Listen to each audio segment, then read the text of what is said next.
যেমনটা শুনছিলেন, আওয়ামী লীগ নিষিদ্ধের দাবিতে প্রধান উপদেষ্টার বাসভবনের সামনে অবস্থান কর্মসূচি পালন করছেন ছাত্র জনতা। গত রাত 10টা থেকে শুরু হওয়া বিক্ষোভ এখনো চলছে। 8 ঘন্টা ধরে টানা, আবার কখনো কিছুটা বিরতি দিয়ে স্লোগান দিচ্ছেন ছাত্র জনতা।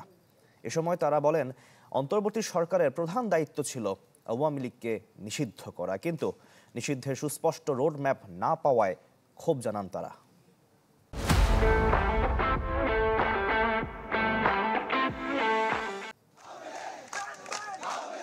আওয়ামী লীগের বিচার নিশ্চিত করা ও রাজনৈতিক কার্যক্রম নিষিদ্ধের রোডম্যাপ ঘোষণার দাবিতে প্রধান উপদেষ্টার বাসভবন যমুনার সামনে রাত 10টা থেকে অবস্থান নেন হাসনাত আব্দুল্লাহ। তার সঙ্গে একে একে যোগ দেন বিভিন্ন সংগঠনের নেতাকর্মী।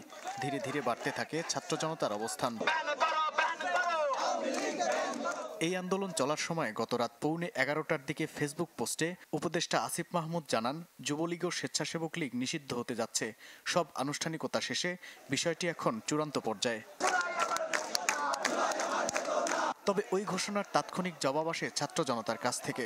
তাদের দাবি, শুধু যুবলীগ স্বেচ্ছাসেবক লীগ নয়, নিষিদ্ধ করতে হবে আওয়ামী লীগকে।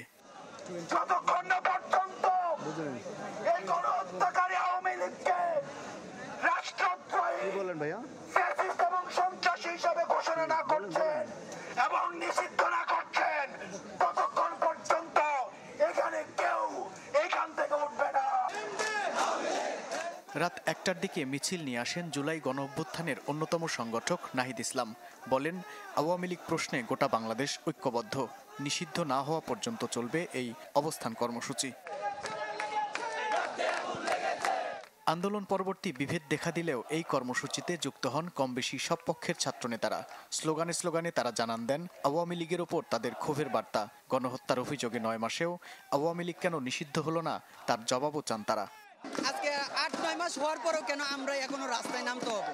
2000 শহীদ এবং আহত পরিবারের উপর দাঁড়িয়ে, রক্তের উপর দাঁড়িয়ে তারা যে চেয়ারে বসেছে, এখনো এই দাবি আদায় করার জন্য কেন এখন আমাদের রাস্তায় নামতে হবে?